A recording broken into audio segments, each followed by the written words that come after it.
The reason why we chose Augustine is that not only because he's an important figure in church history, but also important for systematic and philosophical theology. So I thought it was a good theme that bring the two streams of programs together. And secondly, it's because Dr. Williams' latest book on Augustine just came out last week, and I thought it'd be a good time to discuss this. So if I could just start with a question to Dr. Williams. Why Augustine? Why now? Thank you. Why Augustine would take quite a long time, but why now is simply answered in terms of the fact that various people have been nagging me for years to put together an assortment of scattered papers on Augustine. I've been writing for the last couple of decades, hence the book, which is a bit fraudulent in that it's all old papers, rather awkwardly stitched together with a little bit of connecting material. But why Augustine? When I was first teaching theology in Cambridge in the late 70s, Book 7 of Augustine's Confessions was one of the set texts for one of the papers. And so part of what I had to do was to disentangle, as I saw it, the argument of Book 7 of the Confessions, which is indeed a key book in the Confessions because it describes one particular cluster of breakthroughs which Augustine experienced on his way back into the Christian church. And as I taught and read, that particular cluster became more and more significant as a tool for thinking through other texts of Augustine. I began to work a bit on the City of God and on the De Trinitate, also partly for teaching purposes. And out of that came a number of papers, a number of research students, most notably, I suppose, Lewis Ayres, who went on to do what I never quite managed to do and put the whole thing on a vastly systematic basis. Robert Dodaro, who's written a brilliant book on Augustine's political thought. Carol Harrison, who's written on Augustine's aesthetics. People like that who picked up things and run with them, so to speak. So, thinking through what was going on in the Confessions, especially in Book 7, thinking through as the next stage some of what was happening in the City of God and then on the Trinity, that's where Augustine became, for me, one of the most significant conversational partners in doing theology and philosophical theology. And perhaps I could have just a very brief word about what I thought was going on in Confessions Book 7 and why it mattered and why it might be of abiding interest. Augustine begins Book 7 of the Confessions by explaining the dead end that he feels he's got to in his thinking and his spiritual life. He's got fed up with being a Manichae. He doesn't feel that gives any answers any longer. He's tentatively exploring Platonism as he sees it. He's probably listening to St. Ambrose's sermons on Genesis, particularly. And he's wrestling with, I suppose you could say, the problem of evil, but not quite as we conceive it. Unde malum is the question he begins with. Whence is evil? And he's shaking off the idea that evil is a kind of stuff in the universe. As he wrestles with the residue of his Manichae days, for which evil is a kind of stuff in the universe, he begins to see a number of things about what you have to say about the grammar of being itself. And it goes something like this as I read it. Evil is essentially privation. That is, its malfunction, its lack, its absence. Therefore, evil is the opposite of the active. Therefore, what is active. What is and appears evil is something acting deficiently, distortedly, dysfunctionally. And that begins, of course, to push him towards understanding better, more fully, more robustly, I think, the Platonic legacy in thinking through what it is then for God to be active. And for God to be active and nothing else is, of course, for God to be free from constraint. the constraint of space, of matter, limit, etc. So the grammar of what you have to say about God comes into focus as a result of Augustine thinking through what evil is and isn't. If evil isn't a kind of stuff, then most emphatically God isn't a kind of stuff either. I've often quoted as an example of the evil as a kind of stuff one of my favourite New Yorker cartoons, which shows a motor mechanic opening up a car, and inside the engine of the car is a small, fanged, hairy creature. And the motor mechanic is saying to the driver, well, there's your problem. Now, that's the view of evil that Augustine is trying to counter. Evil's not a small, furry, fanged little creature. It's not a thing, it's not a stuff. So, that's part of what's happening in Book 7. But a much more important clarification is going on at the same time. If God is like that, then Augustine's first impulse is to go along with the Platinian legacy and to say, that means that in order to be in touch with God, we need a meditative practice which more and more frees us, as God is free, from the bondage of stuff. So we focus, we concentrate, we do away with images and ideas, we let the mind ascend, and sure enough, as Augustine tells us in Book 7, this works. You have a kind of intuition of what is. The problem is, of course, that the following morning you're back where you started, and the life you lead has not, in this world, in history, has not yet come into focus in a way which allows it to be transformed. So Augustine wrestles with the apparently rather counterintuitive idea that in order to be most fully and lastingly in touch with the God who is no thing, you have to accept more and more deeply your own thinginess, your own anchorage in the world of time and space. You have to know where you start.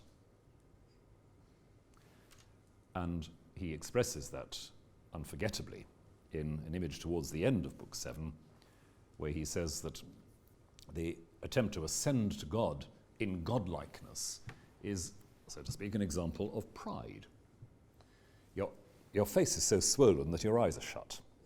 You're so puffed up by your aspiration to be like God that you can't see straight. So you have to struggle to open your eyes to see, as he says, at your feet, the Godhead, laid flat on the earth, the dead body of Christ, in effect. And you throw yourself down upon it, and when it rises, you rise. It's one of those fantastic images that Augustine can come up with and you still think about, 40 years on in the middle of the night. So those two things are going on in Book 7. The clarification of God as sheer act, not stuff, not passive, not conditioned. And myself, ourselves, as finite agents who can only connect with that sheer otherness of God by being what we are. Because when we attempt to be what God is, we frustrate the relationship right from the start. Well, a lot more to be said about that, but that was the kind of breakthrough I felt in reading Augustine. That's how I saw and read at the time the cluster of arguments. And that briefly, sorry to ramble on, that very briefly allowed me to think about the two themes which dominated my work on the City of God and the Trinity. The City of God, of course, is a long book about love. It's not a book about politics as such, but it is a book about what it is that consolidates human community in a lasting way. And the only answer to that works for Augustine is, of course, the love of God. Because the love of anything less becomes possessive, divisive, destructive. Now, the boundary lines aren't drawn with crystal clarity, but those are the two absolute types of love. Ultimately, the love of self which implodes on itself, or the love of this sheer actuality that is God, which explodes constantly, explodes my own individual and corporate horizons.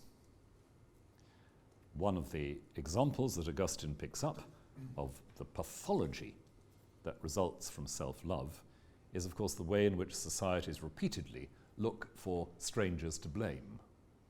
And he has a very intriguing section on the importance of Carthage to ancient Rome. Whenever there were social problems in Rome, then the great rallying cry was, let's go and get the Carthaginians. And as he says, after the Third Carthaginian War and the destruction of Carthage, Rome went downhill very rapidly because there was nobody out there to blame. And writing about this in the 80s, with Ronald Reagan's Star Wars project, and indeed thinking about it in the 90s and noughties with a number of other international affairs, and for that matter thinking about it today. Why Augustine, why now? Well, if you want a little bit of diagnosis of some of the political pathologies that we still live with, he's a very good place to start. And then finally, with the De Trinitate, reading it intensively and teaching it for years, I thought I saw the connection with what's going on in the Confessions in the City of God in these terms. Augustine's argument there is sometimes caricatured as, there are three bits to us, there are three bits in God. We are threefold, God is threefold. Terrific. And we can think about God as Trinity because we can think of ourselves in a threefold way. Well, that is rather spectacularly not what he says, and not what he says several times over in the De Trinitate. That's very much what he pushes back at. But the insight he wants to give us at a key moment in the De Trinitate is that indeed we will discover something about God by looking within. But the more we look within, the more we ask, what is my selfhood in itself? The more the answer comes back, there is no such thing as selfhood in itself. There is a self, a mind, whatever, always already in relation. Always already in relation. And that's one of the triggers in thinking through God and our relation to God. Just as in the Confessions, we are weaned away from the notion that there is a godlike independent soul here which can just ascend to heaven. So in the De Trinitate, the more I look into how my memory, my intelligence, and my will work, the more I see them as always engaged, never isolated, never suspended. So in a nutshell, I suppose, why Augustine? Somebody who manages to connect a serious engagement with metaphysical grammar, a powerful exegetical imagination, an anthropology, a doctrine of the human that is extraordinarily subtle, wide-ranging and challenging to certain kinds of essentialist and individualist models, a political ethic, and a great many other things as well. There's nobody quite like him. He's not right about everything, goodness knows. Nobody is. But even when he is infuriatingly, let's just say problematic, as when he's arguing about predestination and so forth, he's worth arguing with. And those fundamental orientations that I took from him, for me, have been among the most significant theological bits of input that I've had. That's a very long answer to your question. Thank you, that's wonderful. Can I just pick up on the always already in relation thing and push it back to the City of God, if I will? One of the texts we read as a group was the Politics and the Soul piece, and you can see how the always already in relation thing comes into Arendt's reading of Worldless and her critique of Christianity's supposed otherworldless. And so I was wondering, how does your reading of Arendt and reading Augustine via Arendt relate to the notion you introduced last night on divine solidarity in the world, or with the world? Could you expand a bit on that? Yes, that's a very large question. Yes, I suppose one of the things that did trigger my writing about the City of God was Hannah Arendt's discussion, partly because there was a very interesting new intellectual biography of her that appeared around that time in the 80s. And she and those who followed her, including even a scholar of the sophistication of Martha Nussbaum, she writes fascinatingly and completely perversely about Augustine. She works with that model of worldlessness, that the essential Augustinian view is that we are not really engaged. But God's solidarity, which is what you're asking about in that connection, is a very pervasive theme in Augustine as an exegete, of course. It comes through less clearly in the City of God because that's not the job he's set himself to do. But for me, one of the really decisive strands in his exegesis is a view of the incarnation which allows him to say, in Christ, the human voice as such is taken up. So the incarnation means that Christ is the God who is able to speak with our voice, to articulate our fear, our doubt, our pain, and for him, of course, that's all focused in his discourses on the Psalms. So that's where I'd start, I think, in working through what he has to say about divine solidarity. The what he calls the humble Godhead in Confessions 7, the divine figure prone at our feet, in that image I quoted, that is already in the Confessions an echo of the language he's using at much the same time he was writing the Confessions in the early discourses on the Psalms, that when the psalmist writes, my God, why hast thou forsaken me?" That is Christ the head speaking for the body. Our forsakenness is articulated by Christ, who in his incarnation has become the spokesman of our estate, our human condition.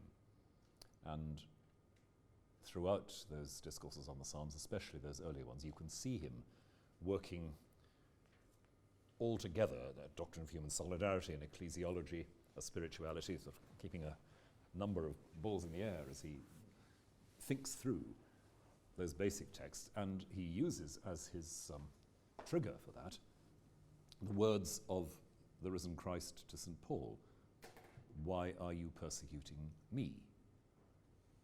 Christ doesn't say to Paul, "Why are you persecuting my friends?" but "Why are you persecuting me?"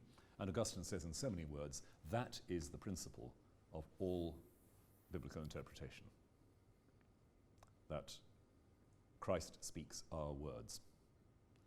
Think scriptural texts in that context, particularly the Psalms. So that's where he goes with that one. Professor Milbank, do you have anything to add with regards to? This is a wonderful summary, and as I've said on the back of Rowan's new book, I think one of the most original things he has done is read Augustine in a very, very different way, and that this has huge theological implications, and it's been massively important for my own work. I mean, it's obvious that the last chapter of Theology and Social Theory just simply wouldn't exist without the Milltown Studies essay. But equally, the reading of De Trinitate and the Confessions.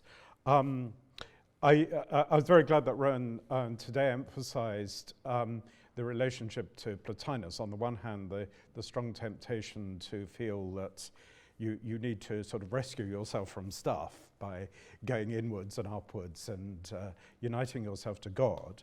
But then, of course, his specifically Christian hesitation about that this can be an act of arrogance, and it leaves you stuck in another kind of Manichaeanism if it doesn't change the way you live in the world.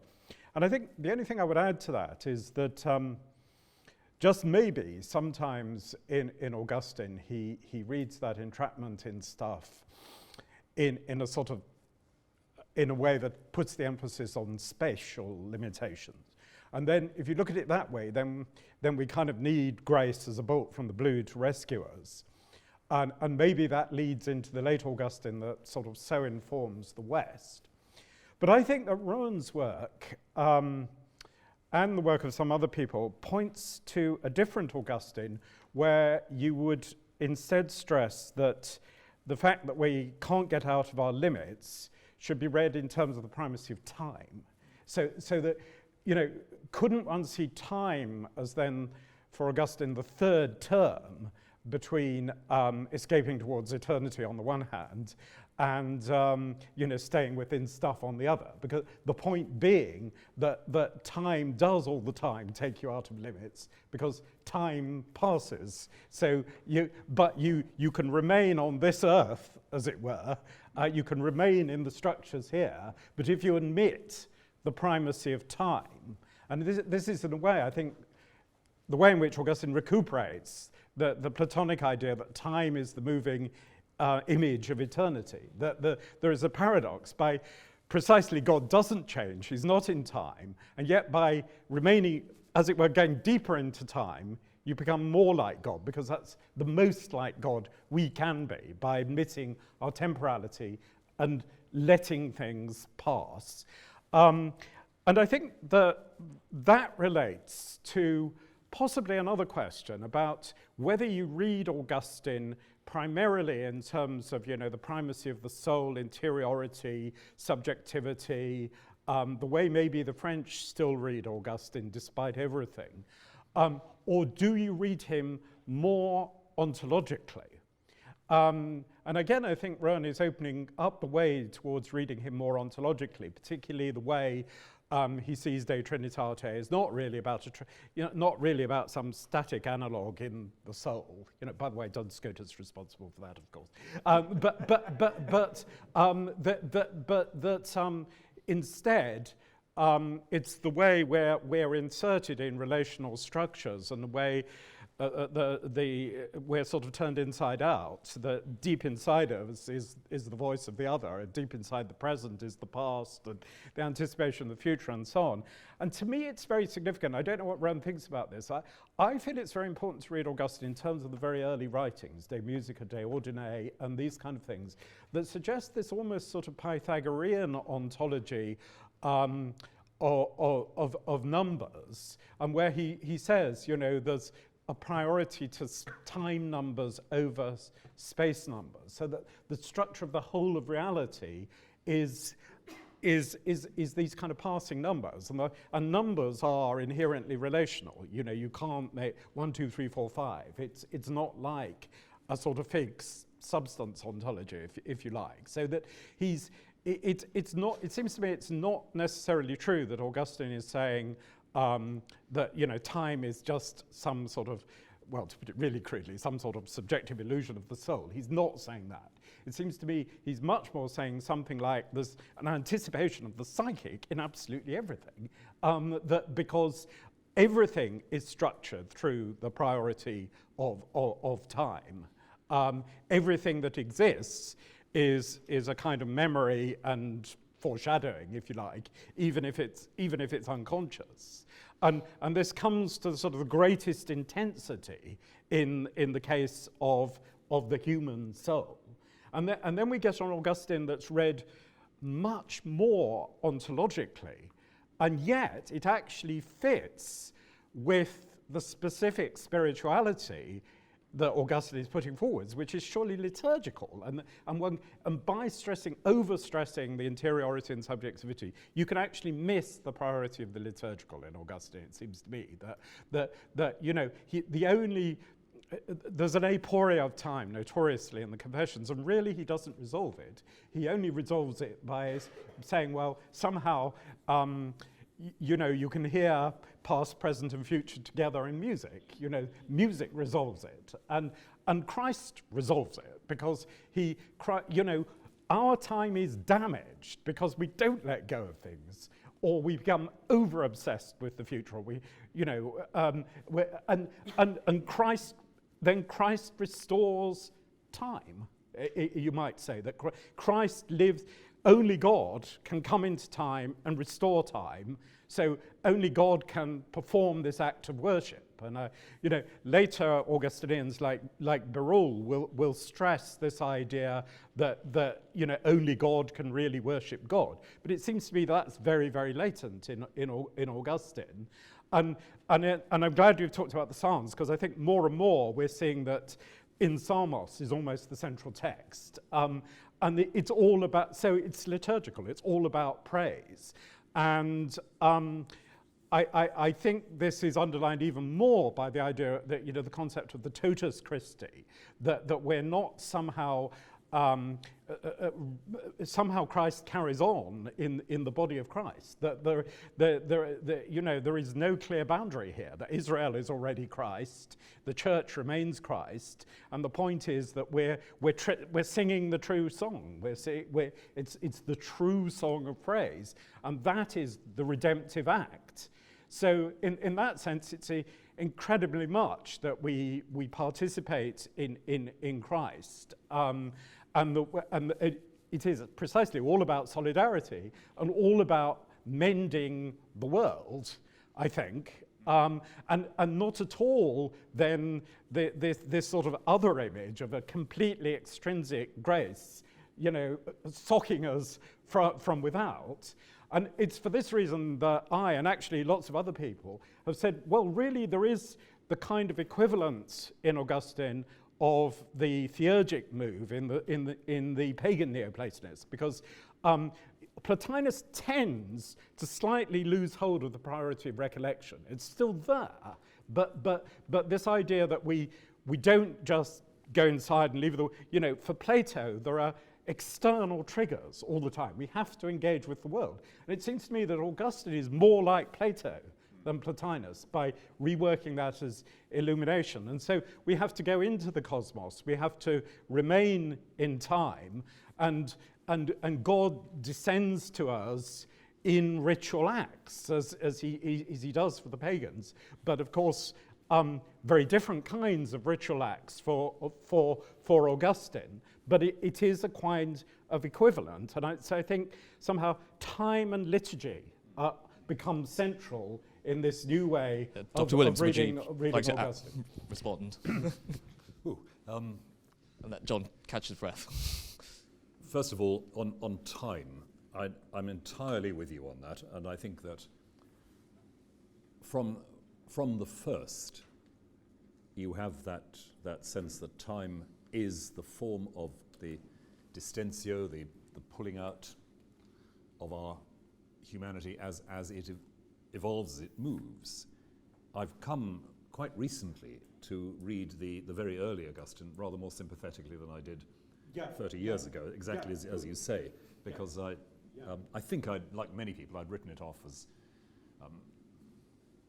a sort of unreconstructed Platonism, and I don't think it is, especially the De Musica. No. And the musical analogy is one that Augustine recurs to again and again and again, not only his treatise on music, but also the way in which he discusses music as a kind of governing image for consciousness almost in his discussion of memory in the Confessions, and then returns to it in various modes in the treatise on the Psalms too. The famous image which foreshadows George Herbert's Easter poem, the pulling out of the self, pulled tight like the string of an instrument for God to pluck, so that the sound that we are, emerges from our stretching out in longing, which is a temporal thing. Yeah. So all of that, I think, is going on in Augustine's affirmation of the temporal and therefore the located.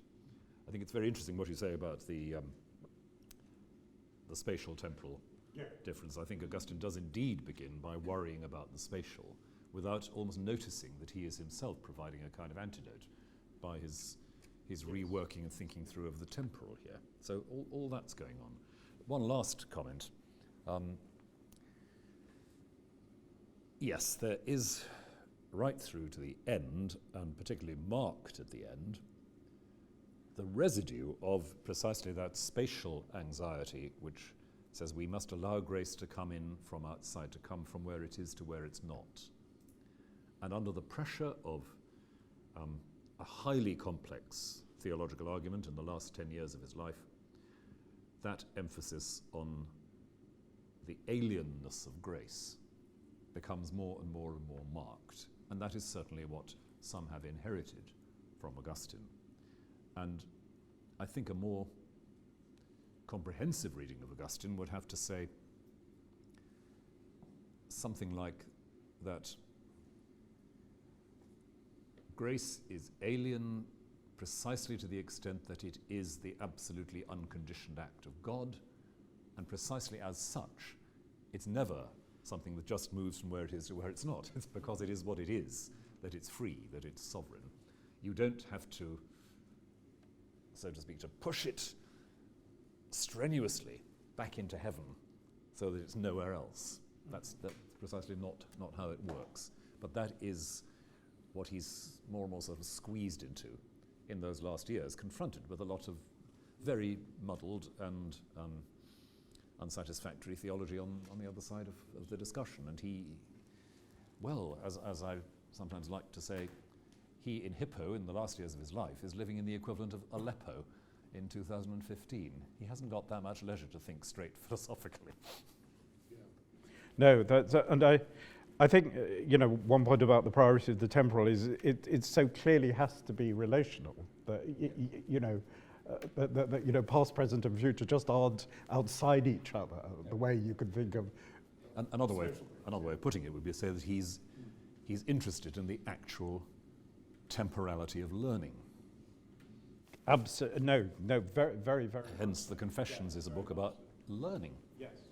And I mean, as we saw, when we're examining Rubin, I mean, people like Hugh of St. Victor in the Middle Ages take on and develop that, I think, yeah. So if I just pick up on Professor Milbank's remarks earlier about what I see as be what Graham Ward would call the displaced body of Christ sort of thesis, that's something that I kind of detect in some of the work on what I call the material words work, in terms of how the incarnation becomes a model of how we understand how signs and sacramentality works. Can you say something about that? I think I'd pick up on something that John was hinting at a few minutes ago, which is that when all's said and done about the need to say God isn't stuff and evil isn't stuff, it may be equally important to say, paraphrasing Connor, really, there's no such thing as stuff. There is intelligence, there is communication. Being is intelligent. Yes. And that means that when we are engaging with the created order, we are engaging with that which is in some sense intelligent communication. That means, I think, that wherever we look, wherever we engage, we are engaging with actual and potential meaningfulness. Our experience of and our, I'm tempted to say manipulation of, it's not quite the right word, but let it stand, of the environment as significant rests on the sense that the sign quality of the world, the meaning quality of the world, is a given. And that's not to step straight into mythologies of natural languages and given meanings, but to say that we are constantly, as intelligent subjects, engaging with an intelligent environment. We expect meaning to occur, we expect resonance to occur, and therefore our engagement with the world supremely in that theurgic action which is the sacramental life of the body of Christ. Meaning expands to its fullest extent. At that moment in sacramental practice in the church, the intelligent and loving communicativeness of all being focuses and climaxes. Absolutely. Do you have any? Oh, no, well, I completely agree. And I think it's interesting to relate that to the sort of element of anti-materialism implied by Freudian something like implied by the doctrine of creation ex nihilo, that in the Cappadocians matter almost drops out because everything is constituted by divine thoughts, or in Maximus everything is the ultimate kind of ontological units of this finite reality of the logoi. And in Aquinas, I think, I'm getting everything confused here, aren't I?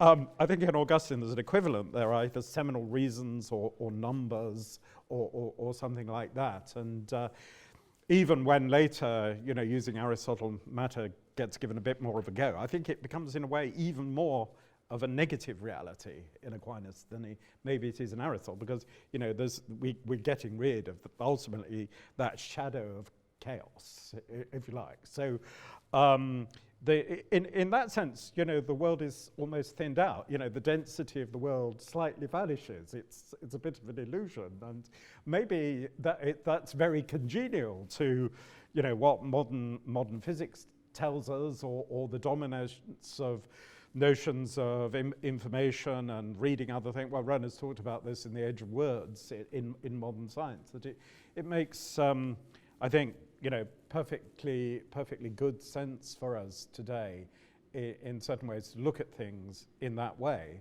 And I think it's become quite important, as David Bentley Hart has been insisting at Notre Dame, for us now as Christians to insist, with Plato, on the priority of soul movement over natural movement, that you can't explain the movement of the soul in terms of mechanical motions. It's all the other way round, that the spontaneous movements exhibited in the animal soul, and still more in intelligence, is more plausibly seen as the ultimate reality. It's one of the great oddities, I think, of the intellectual climate we live in, that the mechanical model of intelligence, so to speak, is regarded as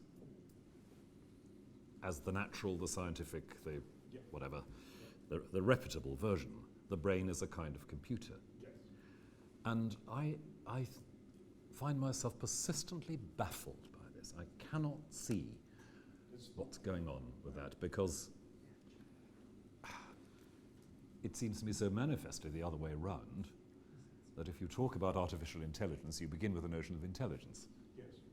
And the notion of intelligence is the notion of some self-moving, self-enlarging, self-correcting, living reality, which you can, for certain purposes, reduce to functioning algorithms. You can reproduce certain aspects of its behavior, but that the mechanical comes first is one of the most baffling versions of this idea that what is fundamental is hard, dense stuff. And mysteriously, there's this woozy stuff called mind, which sort of hovers around it. But I think a lot of analytic philosophy, Galen, Strawson, lots of other people are realizing that this problem, that it's just impossible to explain mind in what is below mind. But Strawson's a good case in point, and also Tom Nagel. Which is a really brave book. I mean, people with no religious access to right. but nonetheless a kind of human honesty. But the problem, of course, is once you say, I'm a materialist, but I'm also a panpsychist, what on earth do you still mean by matter, right? I think it starts not to mean anything. It's not an everyday thing that we have Rowan Williams and John Milbank in the same room.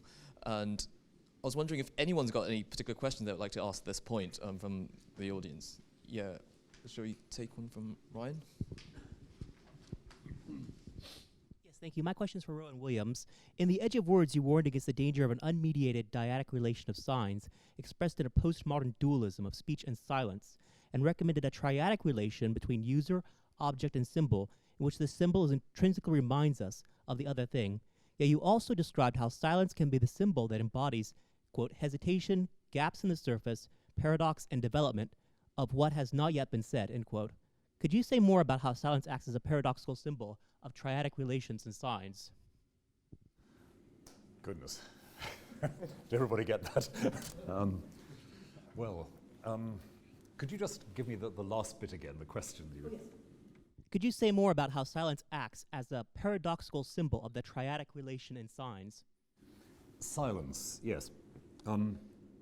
What I was trying to protest about or question in the passage Ryan refers to is the notion that the speech-silence relationship is, again, rather like the matter-spirit one. Here's solid stuff, here's vague stuff. And part of the argument of The Edge of Words is to do with how silence functions within the process of speech, how the hesitation or gap in what I say suggests or impels another initiative of speech, how therefore the moment of silence in speech reminds me of my own answerability to something more than is either in here or out there, but to the, how does one talk about it, the drawing of the active, the real.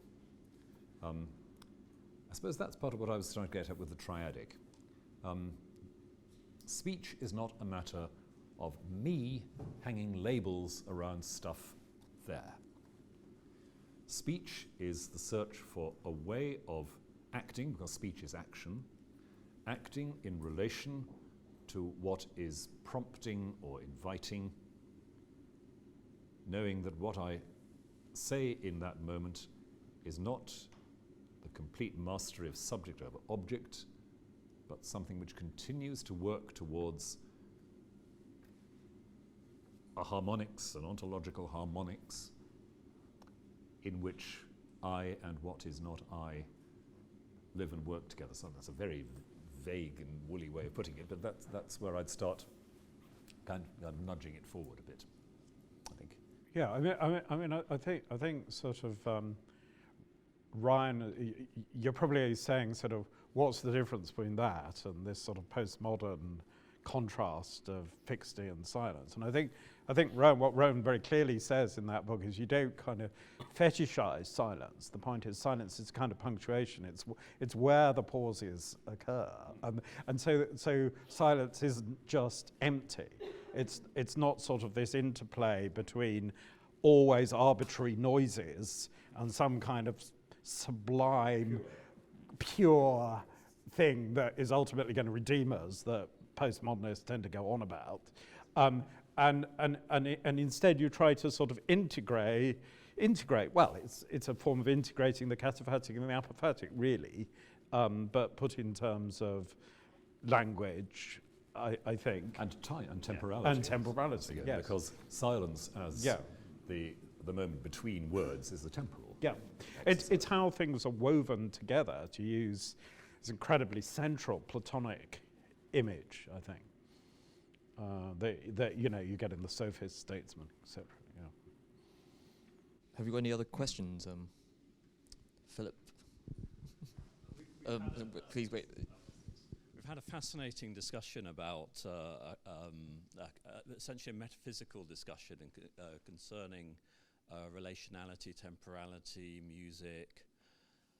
And I was quite struck, Dr. Williams, just now when you introduced the word answerability when talking about silence, because I felt the conversation denying that there was any stuff was replacing the stuff that there is liturgy stuff.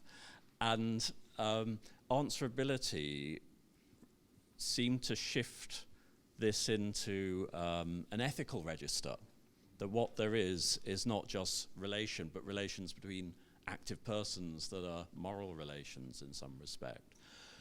I just wonder if, and this might not be the way you want to address my point, but revisiting the question of evil as a privation in the light of thinking as stuff as either liturgy or answerability, what is it a privation of, and can we get a clearer conception of the nothingness of it? Right, that's a very interesting one.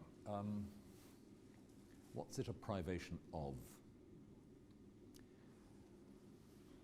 I suppose within the context that we've been thinking and imagining in, broadly the Augustinian context. What evil is a privation of is the joyful exercise of this particular way of reflecting God's eternity, that is, this or that subject or agent. That joyful reflection, that joyful particularity, is the conviviality of the city of God at the end of the day. Evil of any kind makes me less myself, therefore is the enemy of joy.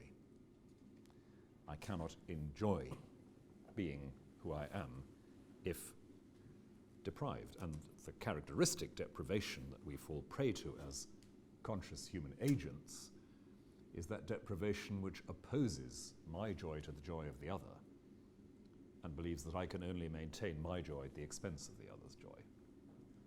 That's the real sort of grit on which I break my teeth. That's one of the most deeply characteristic forms of evil for us. That's the privation in question.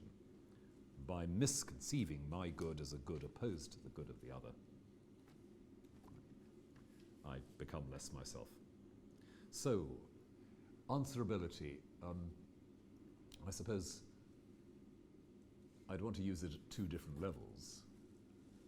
One is the answerability that is my own obligation as a knowing being to the truth. And therefore in the ethical register, moving sideways or downwards or whatever, in the ethical register, that's my obligation to the truth of the other, the actuality of the other, as another temporal being whose joy needs nurture and affirmation, as does mine, and can only be affirmed together. I've been haunted by a phrase in the Confessions for many, many years. It's in Book 4, where Augustine talks about the loss of his closest friend as a teenager and the chaos, the emotional chaos of his bereavement. And he says, looking back, my problem was I did not love my friend humanly. Humaniter. And people have scratched their heads over that phrase. But it's as if Augustine is saying, I loved my friend with a kind of passion that invested everything in them, which distorted and deprived the ordinary human commerce of mutuality. So my bereavement was a grief over my own gutting at the loss of my image in the other. It wasn't a grief that was bound in with the human give and take, the human exchange and commonality that I still had to learn. And that's a very interesting reflection on obsessional attachment, I think. That's another story, really. But coming back to the basic question, what is evil a privation of? I think we'd have to put it in that context of joy at the end of the day, because, of course, creation exists, for Augustine, for the sake of joy. That is, it is for finite being to reflect in its at-homeness in itself something of the bliss that is God.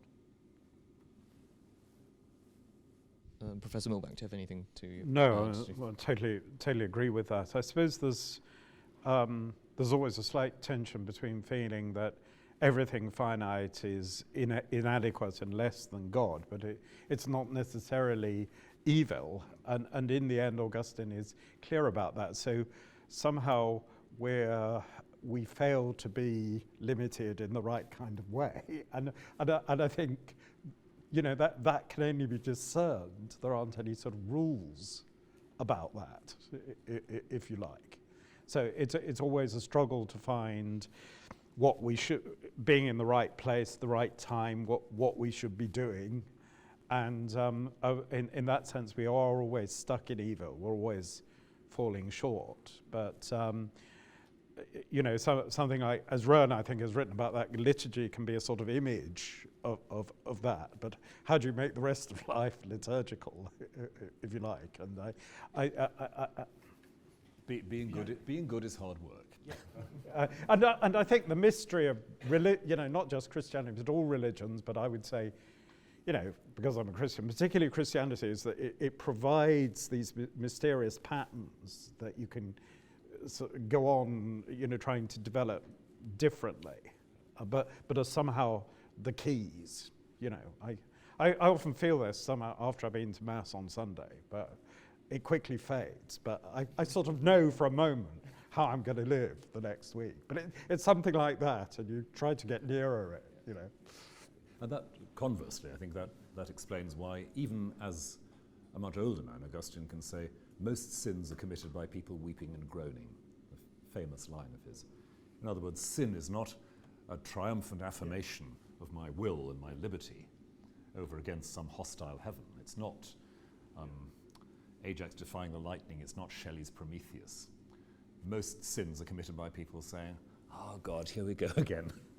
And that's the privation side of it. It's the failure of joy. Yeah, and I think today we need to emphasize even more maybe that it's often very hard to see how you get out of this, or whether it's entirely your fault. This is what Rowan has always talked about as the tragic dimension, and that it is in that sense a sort of collective imaginative struggle. Rather than simply, maybe it's easier to think you can just will your way out of it in a monastery. But I think this is a sort of frontier. Visit some monasteries. No, I know, that's probably an illusion. But I think, in future we have to have this, stronger. Well, in a way, it's a stronger sense of fallenness, that it's a collective cosmic fate that we can't readily escape. But we have to keep searching for the way out of it and the way to transform everything. And it becomes then more sort of active and creative, I think, than maybe the Middle Ages realised. Are there any other questions? Oh yeah. Somebody up there.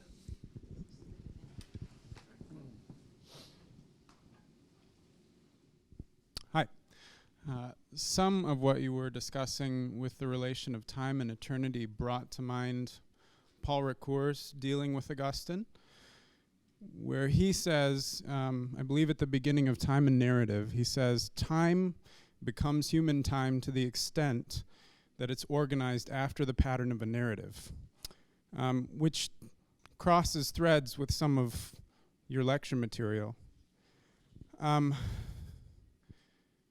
My question, I suppose, is that it seems to me that theology now is very comfortable talking about narrative, not exactly sure of its footing performing narrative,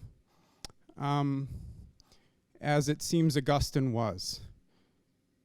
And so my question is, do you sense that there is that same sort of disjunction, and if so, where is the bridge to be crossed? That's really interesting. Could you say just a little bit more about performing, the unease in performing that you...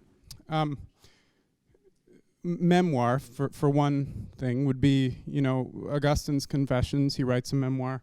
Hauerwas recently obviously wrote something like that, but that's uncommon.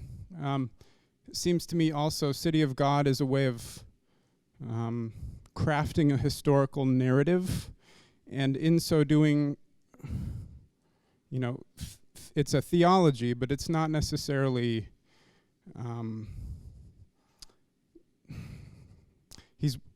it's digressive, I suppose, or what we do sometimes can be more digressive than straight on narrative, if that makes sense. A little bit more on the side of commentary. Does that make sense? I think so, yes. Yes, it's an interesting point. I think as you say, theology is more comfortable talking about narrative than it's been for a long time. I have some sympathy with those critics like Francesca Aaron Murphy, who've said, let's be careful we don't use this as a kind of alibi for not doing the metaphysical hard work and just say, it's all story. I think if what we've been saying about Augustine is anything like right, then understanding how narrative works and why it's important actually does open up a number of really significant metaphysical themes. And that's, again, what's going on in Confessions Book 7, to come back to that. Augustine is saying there that the soul is something that always has to be narrated. And that's because it's the kind of reality it is. A temporal extension, distension, whatever. So, yeah, one point would be a theology which is interested in narrative has to be willing to do the spade work about why narrative might matter, not just that narrative feels more interesting, and often is. Theology's performance of narrative. Yes, I used quite regularly in the old days to offer reading lists in theology which included what I saw as theologically inflected autobiography of a more recent era. Ulrich Simon's Sitting in Judgment is one example I'd definitely put there, someone who had lived through 1930s Germany and 1950s England, and had some very startling things to say in the light of that. So, yes, it's it's something we probably need to be more confident about, but genuinely theological self-narrating is quite rare. There are spectacular examples of how not to do it.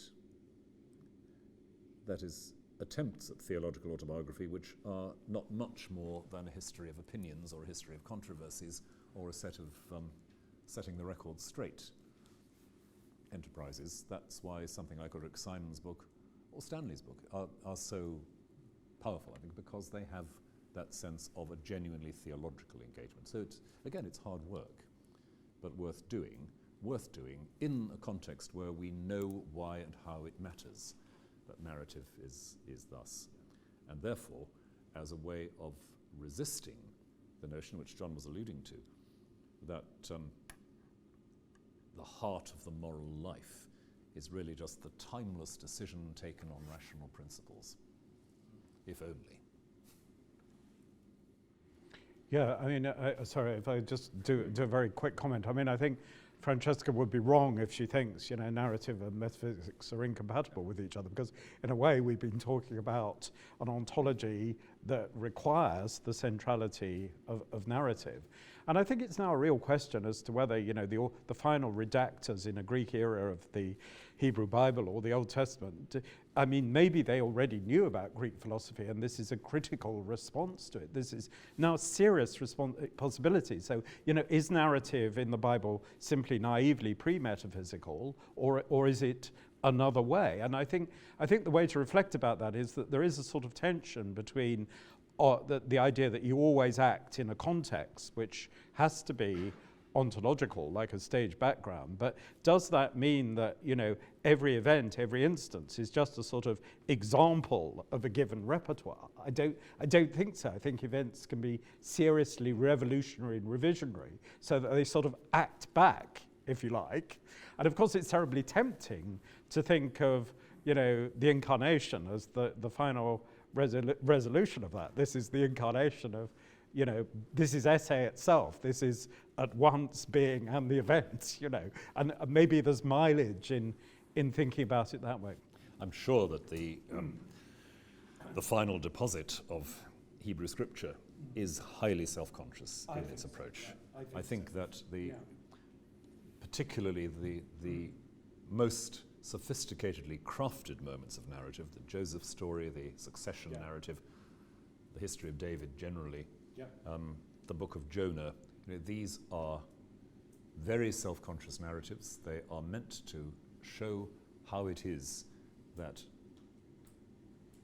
God's people learn. They're meant to show how providence happens around the edges, not by intervening.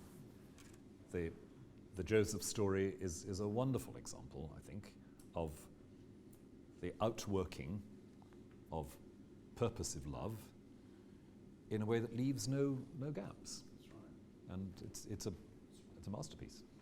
There's a question there, I think. Yeah, Tim. It's a very different type of question. Just going to take up King's offer of having both of you here at the same time. to ask, what do you see as the key theological tasks of the next few decades? And why? So the next few decades. Right. And which of them are you going to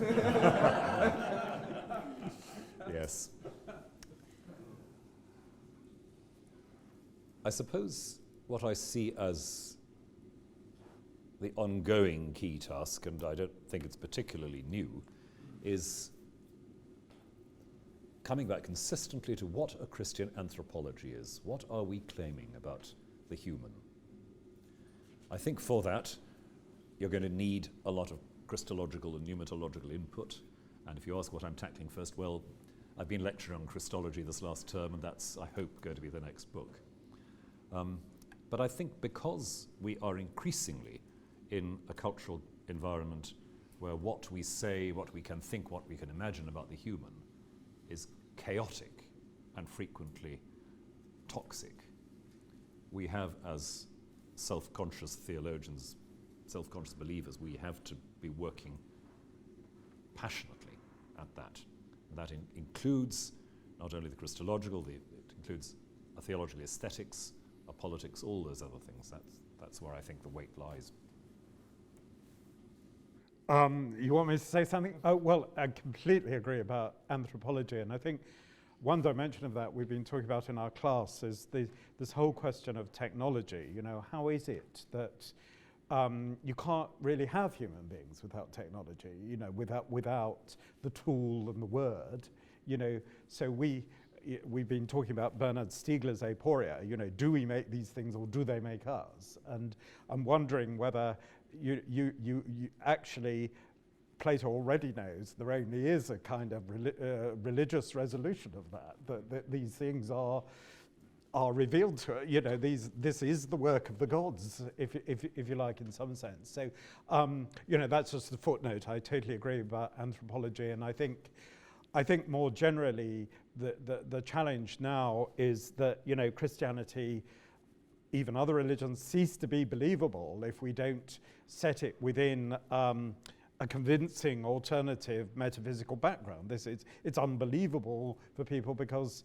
the terms of reference are set by a very crude metaphysics built on natural science that doesn't really work. And therefore we have to do all the hard stuff, actually, because it's popularly necessary, if you like, because people are profoundly influenced by naturalisms. And I think that means a certain preparedness to walk on the wild side in the wake of, you know, the Russians you like, and you know, I'm talking, you know, particularly Florensky and Bulgakov, and what I mean there is a preparedness to radically question the normative foundations, and if necessary, to look at alternative traditions. And it's very significant the way younger people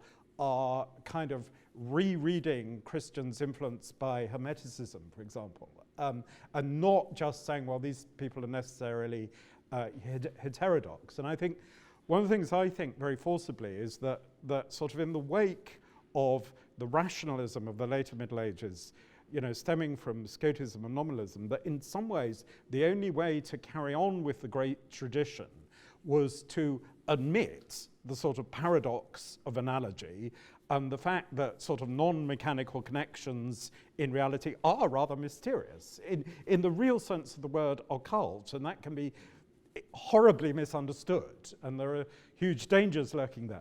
But all the same, it seems to be very striking that you look about people like Cusa, Mirandola, even somebody maybe like Thomas Traherne later, that they are reworking the tradition in a much more sort of mystical, romantic way, and that sort of carries on to the Romantics themselves. And this is why I'm incredibly resistant to people who simply want to sort of reinstate a sort of Thomistic worldview in kind of cold, rationalistic terms. I think that's not going to wash. Indeed, and relating to what I was talking about a bit yesterday, I think that's one reason why I'm fascinated by people like Alan Garner and by Absolutely, completely. recovery It's as if in literary terms he prophesies that. And the other thing, very simply, again, partly in response to your challenge, I think we just have to go on and on and on and on asking, what do you mean by knowing? Because we are sold this extraordinary, narrow and actually impractical picture of what knowledge really is by our intellectual environment again and again and again. Yeah. And that's again the importance of writers like what's his name, David Shepard in Canada, Ian McGilchrist and all those others who are simply, again, without particular axes to grind, saying, are you sure you've got this knowledge stuff right? And it's fascinating, this recovery of nature writing around Macfarlane in Cambridge and so on is so clearly, and I think it's a sign that, there isn't a future in a sort of non-sacramental Christianity. We need a pan-sacramental Christianity, a kind of Christianity that despises, materializes, instrumentalizes nature. That leads to ISIS, and we have to break with a lot of the Protestant legacies too, like that. I think, and not all of it, not by any means, but nonetheless, yeah. Can I just ask one last question? A quick one. Can you give us a 1 minute answer to why people should go see this David Jones exhibition we have on campus at the moment? A 1 minute answer.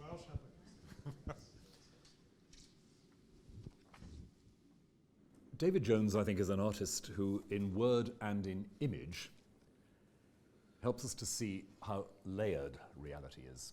He is one of the most effective counterblasts to the idea that the reality we see or hear or read in verbal terms is single-layered. He will show us how depth works in words, in narrative, and in visual image. Go and see it. Yes, so yeah, including this painting will be in the Lakeside Gallery near the south entrance.